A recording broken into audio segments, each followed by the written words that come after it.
When thinking about replacing missing teeth, we have three main options. Option 1 is a dental implant. Option 2 is a bridged or a fixed partial denture, something that doesn't come in and out of your mouth. And the final option is a removable partial denture, or an RPD. Each of them have their pros and their cons.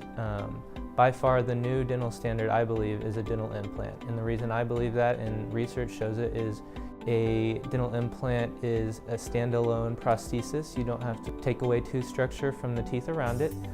So you're doing the most conservative dentistry.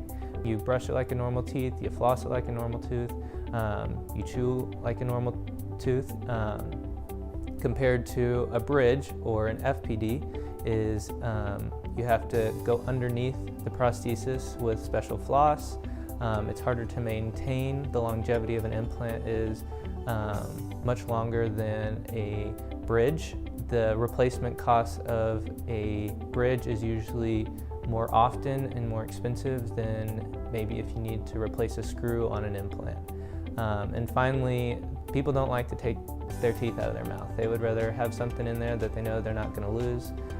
That way they're not embarrassed if it falls out, or easier to clean.